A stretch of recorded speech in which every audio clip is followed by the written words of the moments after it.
Hello, and welcome to the 11th episode of Season 2 of the Dark Money Files, in which we shine a light into a murky world. I'm Ray Blake, and with me is my co-host, friend and business partner, Graham Barrow. Hello, Graham. Hello, Ray. Well, I guess this was inevitable eventually, Graham. Oh, well, I think so, Ray. Yeah, and given that Deutsche Bank just can't stay out of the news, it seems the right time to do this retrospective on what's been one of the more gripping stories from our world over the last 3 or 4 years. Yeah, I agree. I was originally going to call these next episodes Failure or Phoenix, but in the end, went for something a bit more prosaic, partly, I think, because it's probably too early to call that one. And whatever we did call, it's likely that as many would disagree as agree. Yes, I know one of the things that we do agree on is that some of the reporting has been a bit unbalanced, and other elements in the public domain maybe haven't had the reporting that they deserve. And that's an important point, Graham. We've got to point out up front that despite both of us having been contracted for some considerable time at DB, all of the elements we're going to talk about are in the public domain, and we won't at any time breach any client confidentiality in these podcasts. Exactly. One sure way of guaranteeing a lack of new work is to contravene client confidentiality agreements that we've previously signed, or frankly, just generally betraying confidences that have been shared with us on trust.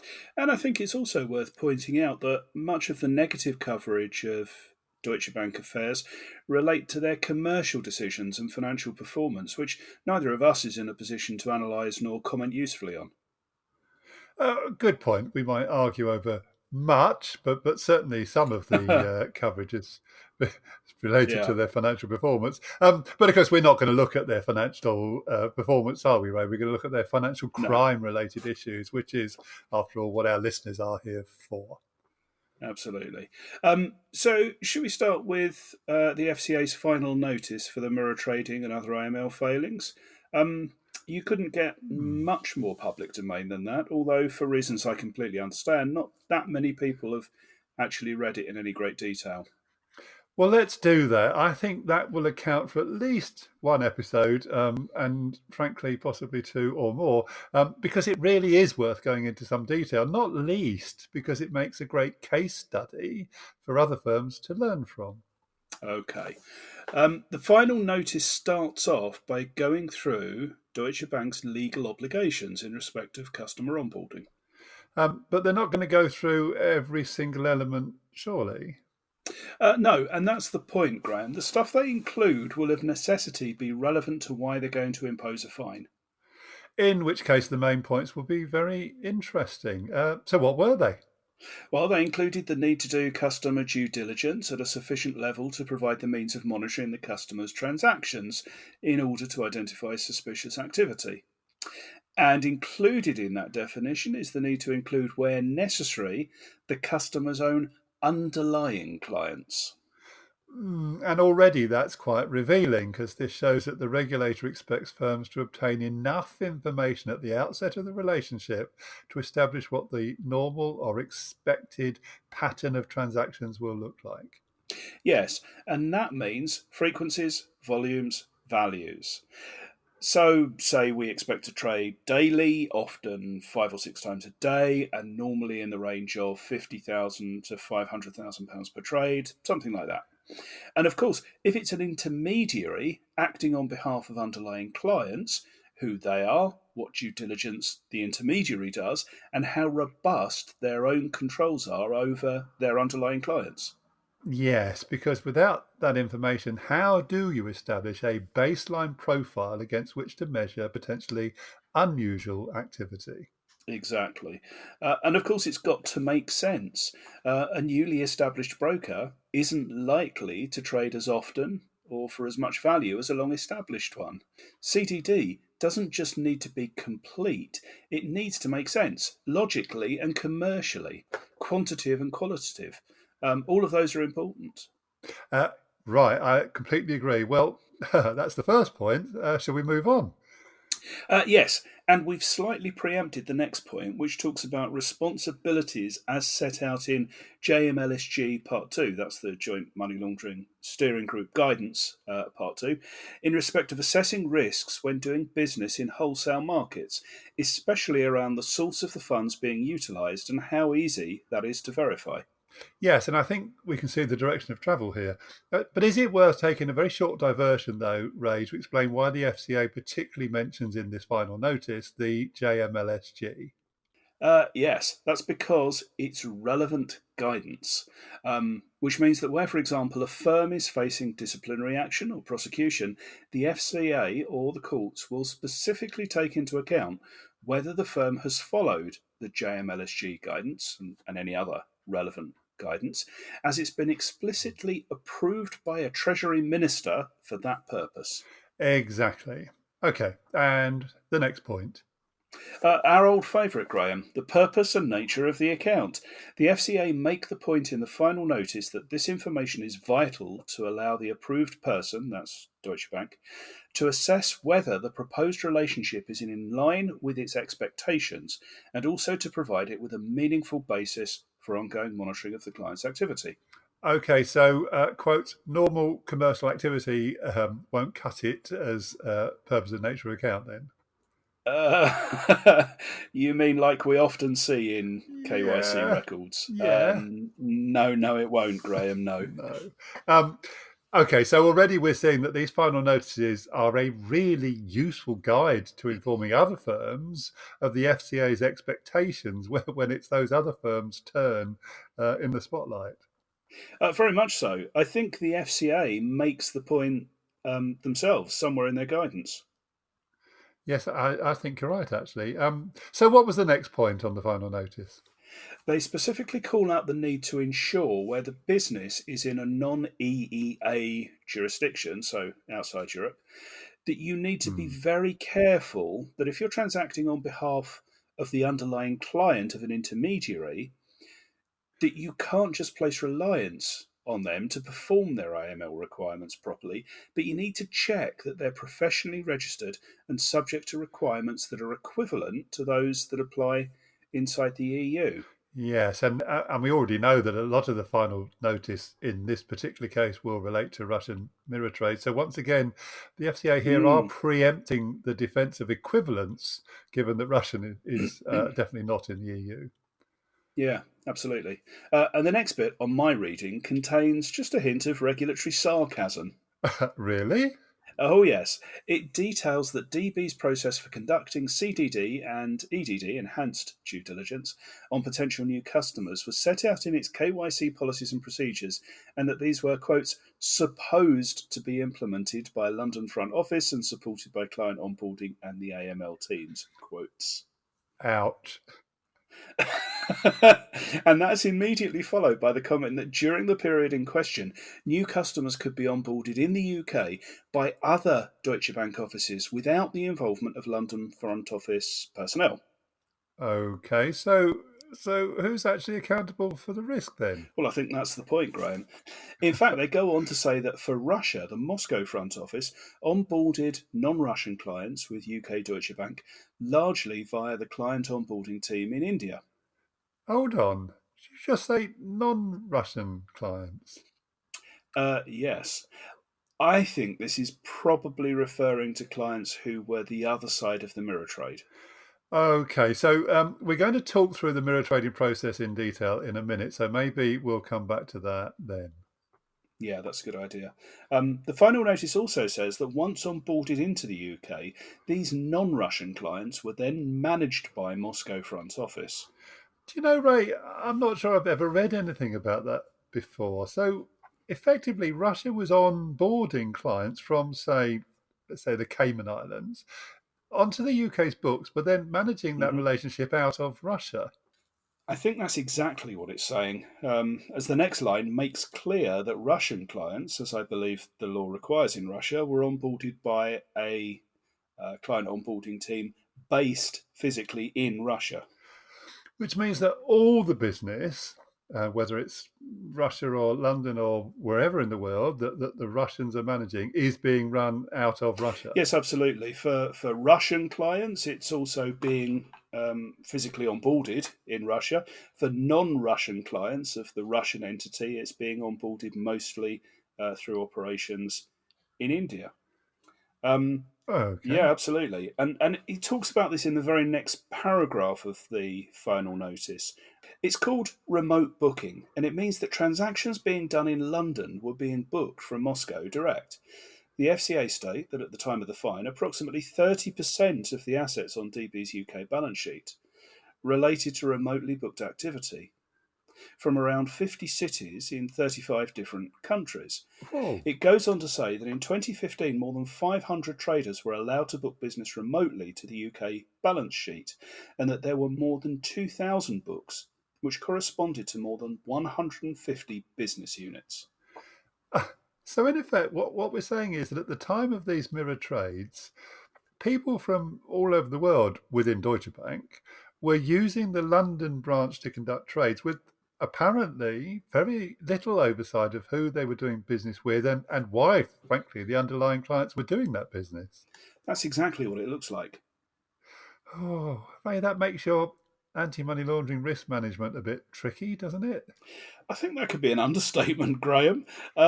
It's a bit like giving your personal system access ID and password to another person who can effectively then act as if they were you, enter into deals in your name, commit you legally to all sorts of things without you having any real idea what's going on. Exactly. So never share your passwords, kids. Shall we talk about the mirror trades at this point? Well, yes, let's, because Ray, in my experience, lots of people have heard about the mirror trades, but I'm often asked to explain exactly what that expression means. Well, let's do that then, Graham. The FCA starts by pointing out that between April 2012 and October 2014, mirror trades were used between, quotes, connected parties, quotes, to transfer more than 6 billion US dollars from Russia to accounts including in Cyprus, Estonia, and Latvia. See, that's an interesting list, isn't it, Ray? Hmm. I mean, at the time that this fine was given, which I think was January 2017, the role of the Yeah, it Baltic was. banks, yeah. And this story hadn't really come out about the Baltic banks and their role in Hmm. money laundering. And the Danske Bank Estonia story, particularly, was not well known at that time. Precisely. It's almost like the FCA was sending out a warning, but we're digressing. Um, the final notice goes on to say that, quotes, given that the customers were connected and the amount and value of the securities on both the Moscow and London sides of the mirror trades was the same, the evident purpose of the mirror trades was the conversion of rubles into US dollars and the covert transfer of those funds out of Russia, which is highly suggestive of financial crime. Mm. And that's such an important point, Ray, isn't it? I know we're going to explain exactly how Mm. mirror trading works in a minute, but the issue here is not the mirror trades themselves, but why they were being used and where the funds for those trades were coming from. Yes, and I'm not sure that's generally well understood either. Lots of people I've spoken to have made the point that mirror trading is not illegal, and that's true, provided that you're doing those mirror trades with legitimate funds and a clear commercial rationale underlying it. Yeah, neither of which were easy to demonstrate in this case. That's right. So, should we explain exactly what a mirror trade is? Yes, let's. Right. So we might as well use the FCA's definition to begin with. Step one is where a Russian customer places a trade with Deutsche Bank Moscow to buy highly liquid securities in Moscow, paying with rubles. Yes, and by highly liquid, we mean an easily tradable share or bonds, don't we? So, for example, something like Gazprom or Rosneft shares. Exactly. So at a stroke, I have put several billions of rubles into the system, and I've acquired a large number of quite liquid, easily tradable shares. Step two requires simultaneously the same number of the same shares that I'm now holding to be sold by a non Russian customer of the bank in London. Both the purchase and the sale being performed by the Moscow front office, remotely booking the London trade from Russia. Ha. So no need to involve any of the London staff at all then. No, and because according to the FCA there were, quote, deficiencies in DB's AML control framework, Hmm. Moscow was able to execute these trades undetected for quite a period of time. Oh dear. So what do we know about the customers and where the money came from? Well, not a lot. We know that the customers on each side of the trade were connected by common owners, directors, employees, or addresses. Blimey, where have we heard that before? Well, in just about every laundromat scheme we've ever looked at. I mean, they need to be connected because they're not in the business of giving money away. They want it to come back to them. Exactly, absolutely right. But not just that, but as was hinted at by the FCA earlier, the mirror trading customers were intermediaries who were trading on behalf of underlying clients. None of them had a DB relationship manager. The London office was not involved in the onboarding of any of them, and none of them were regulated by the FCA. Well, who would have guessed that? Yeah, and it gets worse, Graham. Oh no. It does. Listen, none of the Moscow side intermediaries, despite exhibiting high risk characteristics, were classified as high risk. That's high risk of financial crime, of course. And all the London side were classified as medium or low. Despite being clearly related to Russian entities and acting as financial intermediaries, and that despite being not regulated in the UK. Yeah, and that's where the final notice starts getting uncomfortable reading. Um, First of all, the FCA states that Deutsche Bank did not ensure they held sufficient information about their clients. For example, that they didn't get independently sourced information regarding the ownership structures of the entities, and neither did they verify passport copies for their quotes purported UBOs quotes. It's quite sarky language, isn't it? Yeah. And that's not very good, is it? Well, no. They go on to say that they also did not obtain an adequate explanation about the nature and purpose of the relationship, including an explanation of their source of funds. Um, to this day, in fact, no one is quite sure where all the mirror trades money came from, as far as we know. Oh, it's not getting any better. In fact, Graham, it gets worse. The final notice goes on. Some of the customers provided DB with informal documentation of unknown origin, which is a lovely phrase. And also quotes, many of the customers provided CVs of their purported UBOs as evidence of their source of funds. Hold on. So get this right. The customers provided that their owner's CV to Hmm. prove where the money was coming from. Yep. Um, so I wonder how often they made it clear that their funds were gained from organised criminal activity and corruption. Well, I'm going to hazard a guess, Graham, at never. Ray, I think you might be right. And then there's this deadpan comment at the end of this part of the final notice. Deutsche Bank was unable to verify the source of more than $6 billion that was transferred through its books as a result of the mirror trades. So, so look, as we said just now, Deutsche Bank's sin was not in conducting the mirror trades themselves, but in Oh failing no. to understand the who, the why, and the where from in respect of the funds. Yes. Which means that firms that tell themselves it could never happen to them as they don't do mirror trades are living with false hope.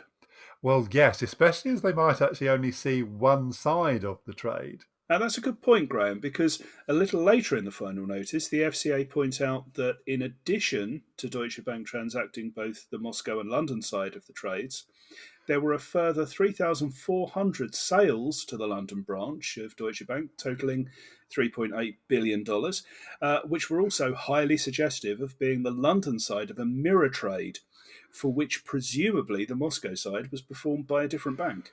Well, so about $10 billion in total was shifted one way or another through Deutsche Bank and on Mhm. to, well, who knows where. Yes, but it's not as if they didn't get any warnings. Oh, Well, yes. The notice specifically mentions three occasions when DB London sought information from DB Moscow, but in the opinion of the FCA, the responses were insufficient to provide clarity and further questions should have been asked. Well, at least that's something. Well, yes. But then in 2014, they received a specific request for assistance, or RFA, from an unnamed third party bank following a review this bank had made of a number of transactions conducted via Swift wire transfers. Apparently, this other bank had identified around 444 million US dollars of transactions, which it clearly regarded as suspicious, and asked Deutsche Bank to provide details and confirm whether they were right to regard them as suspicious. Okay, and what did Deutsche Bank do? Nothing. Nothing. No, they didn't respond. All right, so what did the other bank do? Oh, they sent a reminder a month later. Okay, and this time? Nothing again. Blimey. Did they try a third time? They did, but to a different regional office who contacted Deutsche Bank UK, who said it was a Moscow managed relationship, so the inquiry was sent there to be dealt with. Okay, and was that it? Well, they responded. Do you know, this is weirdly starting to sound like Danske Bank Estonia all over again. There are definitely parallels. Anyway, Moscow told the third party bank that everything was fine and there was nothing to worry about. But, Ray, isn't that a bit like asking the fox if the chickens are okay? Yes. And then it turns really weird. Oh no, is there scope for more weirdness? Oh, yes, because in August 2014, Moscow back office escalated their concerns to Deutsche Bank UK. Moscow. Uh, Hmm. I don't remember seeing any of that in the news. Well, there's a good reason for that, Graham. I don't think it was in the news. No. And when the AML team contacted the Moscow AML team for further information about the mirror trades, the response was that the Moscow AML team was, and I'm going to quote this word for word, strongly convinced that they are part of a money laundering scheme, as there is no economic sense behind these transactions and the whole flow is organised to facilitate cross-border transfers and in order for them to look legitimate. End of quote. Wow. And this was August 2012. Uh, 2014. yeah, 2014. But even so, Hmm. well before. Okay, that really doesn't chime with most of the reporting, which seems to me to suggest a wholesale ignorance of what was going on. Well, that clearly wasn't true. But the weirdness hasn't finished yet. Oh my word. Well, get ready. It turns out that the London team never got all the trading data because, quotes, providing a spreadsheet will not be possible as this is done manually by a team member and capturing so many records will be painful, end quote. So sorry. So let me just unpick that statement.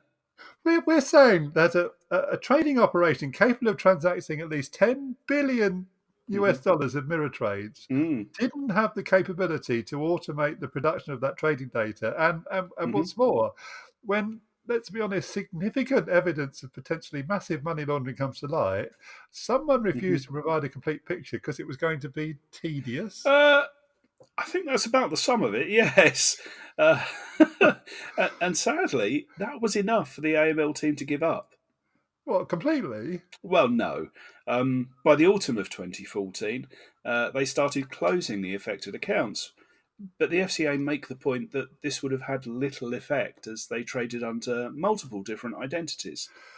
But it must have stopped around that time because we know that was the date given at the start of the final notice.